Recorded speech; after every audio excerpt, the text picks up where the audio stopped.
Thank you. Yesterday you were talking with one of our friends and you said, I don't know if I have the exact phrase, but manifestation slows you down. So we were really out there on the leading edge, weren't we? And that really struck me as a very profound statement. It lined up with a lot of what I was thinking without knowing that's what I was leading myself to think. We like that that's the nugget you took away from the day, because that was the leading edge bulletin of the century. Yeah, it was huge for me. It made me realize how so much of, since I can remember, I would classify myself, and probably many teachers classified me as a dreamer, and I can go from 0 to 1,000 with my dreams and have very much fun following my thoughts and my inspiration and whatever it is that I want to think about.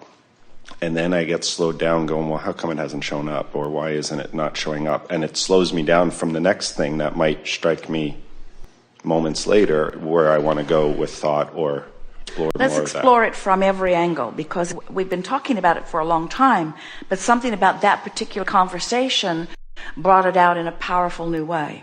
So it's easy to ask for something and imagine.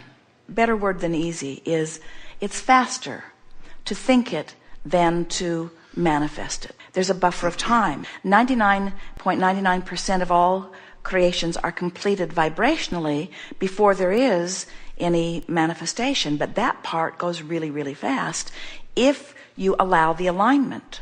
So when we said, and it was a dramatic way of saying it, that manifestation slows you down, we don't mean that you shouldn't want to manifest. What we mean is, if you will be a thinker and take your joy from the thought, then you've got what you were looking for anyway, because everything that everybody thinks they want, whether it's a material object or a pile of money or a relationship or a circumstance or an event, everything that they want is because they think they will feel better when they have it. So if you can leave out the manifestation and go to the thought of it and take pleasure from the thought, now you've accomplished everything that you wanted to accomplish with the manifestation. But the reason most people don't get that is because most people are still offering most of their vibration in response to what they are observing. It's like you think you have to have it before it's real. And we're wanting you to realize that if you've got it in your mind, and if you're having a visceral, good feeling, emotional response to it, you've accomplished all you need to accomplish. People all over this room and in every room where we say anything like that begin to freak out immediately, because they think, oh yeah, Abraham's dead. They're non-physical. They don't even need a house. They're trying to get us to be the same way. A woman said to us, I don't think you even care if my lover ever comes to me. I think you just want me to hold him in my mind so clearly that I don't notice that he's not here. And she didn't mean that in a nice way. She was accusing us of that, and we were caught red-handed. We said, yes, that's exactly what we're talking about. Because when you are envisioning him, you're happy. And you said some really important things, because you're acknowledging that you can hold something in your mind and you can be happy. But here's the hurdle that we want to get over. Most people, even in a leading edge, advanced, deliberate creative environment like this, most people learn about vibration to affect manifestation. Don't you?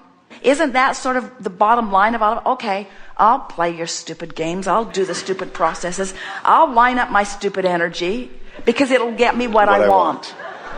And we say, it'll make you happy. And they say, oh yeah, I'll be happy, but when will my stuff come? When my stuff come? And we say, well, why do you want the stuff? So I can be happy. But when will my stuff come? Well, what about being happy first? That's the thing that you have to get your thoughts around.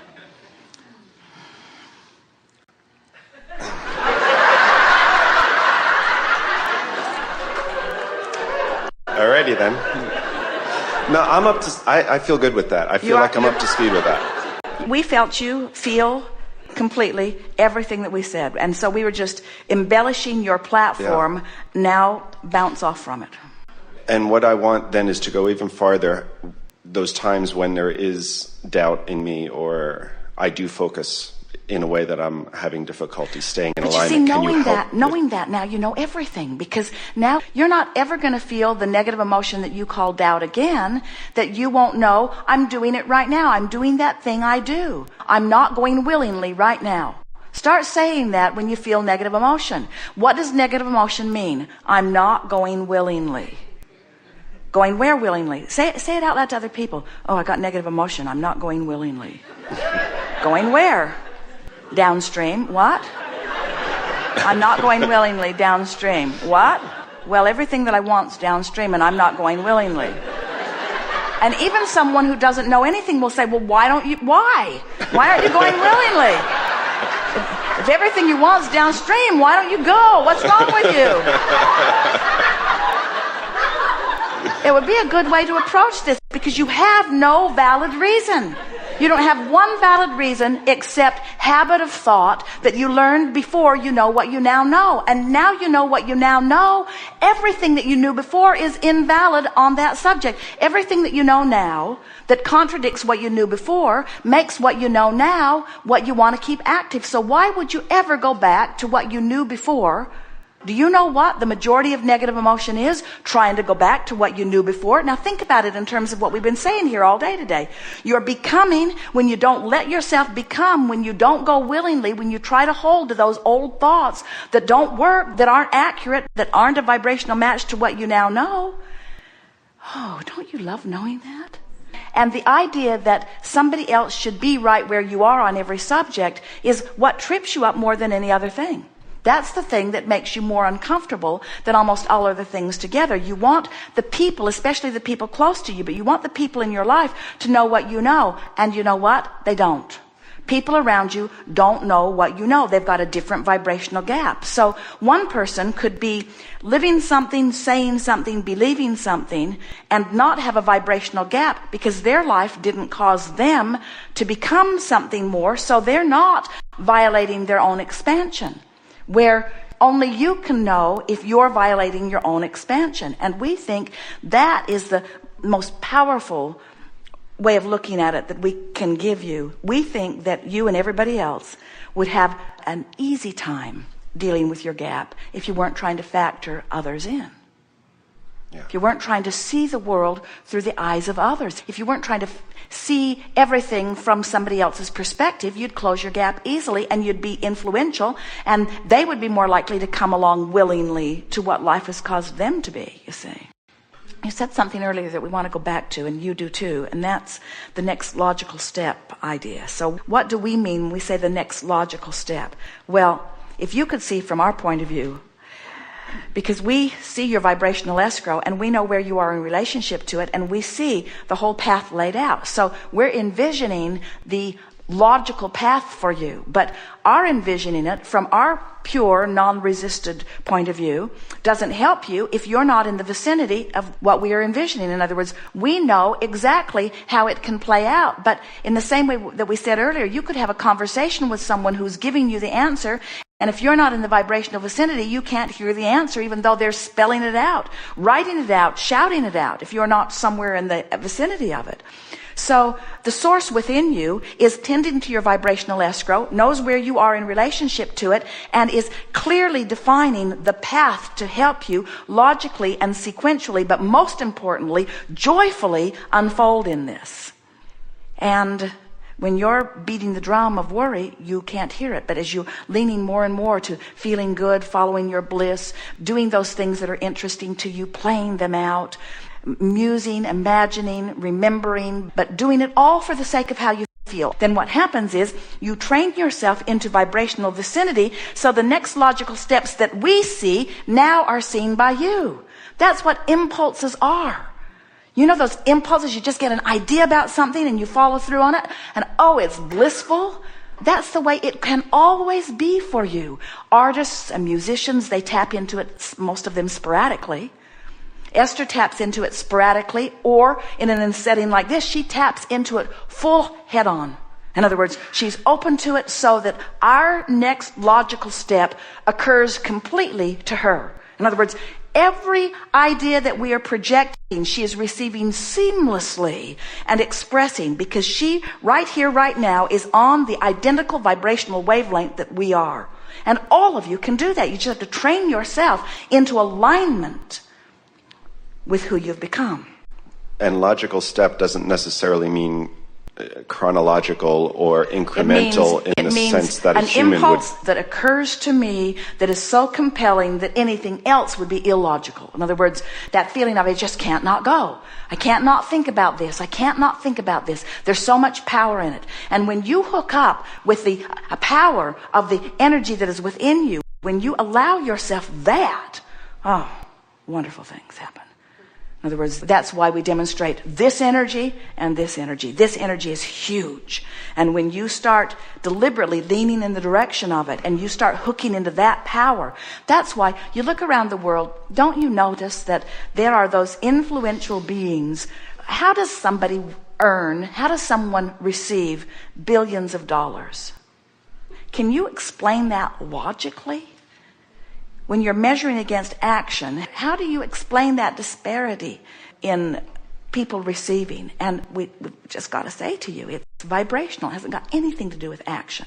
The vibration happens first, and then the next logical step occurs to them. And by logical, we mean logical in the sense that source energy agrees with it. That's what we mean by logical. So there's no value necessarily in me trying to expand my concept of logical, because that's just going to create probably an upstream action for me. Use a different word if you want to. I want the feeling, the impulse of wanting to go. Esther has a handful of things in her life, but the most significant was when she knew that she and Jerry were going to be together. When that thought exploded in her mind, she could never step back from it. And nothing else was logical. She could not step back from it. And when she acquiesced to the power of that knowing, it was incredible, the circumstances and events that began to reveal themselves. And there were a lot of people in Esther's life who were encouraging her otherwise. And to each and every one of them, she said, "Go away from me." In other words, nothing could dissuade her. You say. And why would that be? Why would, when she got in the vibrational vicinity of that, why would it feel so powerful and so logical? Because they were in each other's vibrational escrow. They had been in each other's vibrational escrow before either one of them were born. They were teachers intending to live life, enough different life that they would be a good balance for one another. And every day of both of their lives, they were putting things in vibrational escrow that each of them matched to. And neither one of them were in perfect alignment, but they were close enough into alignment that the logical steps brought them into vibrational vicinity or proximity of one another. And even then they were around each other for about 3 years before it became clear to Esther that she was going to have her way with him.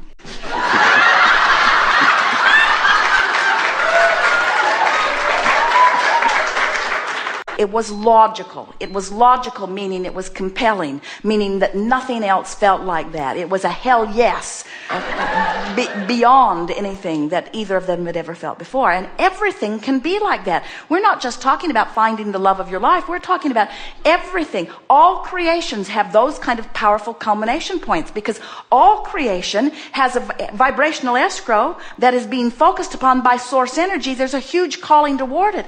And when you get in the vicinity of it, you feel it. Most don't let themselves get into the vicinity of it, because you're keeping that rule, and you're keeping that rule, and you're keeping that rule, and you're doing what that one wants, and you're doing what that one wants, and you're listening over here. And you've not trained yourself to keep yourself in the vibrational vicinity. But when you train yourself to be in the vibrational vicinity, then things just keep occurring to you. And people who are looking on it, you say, "What is your magic?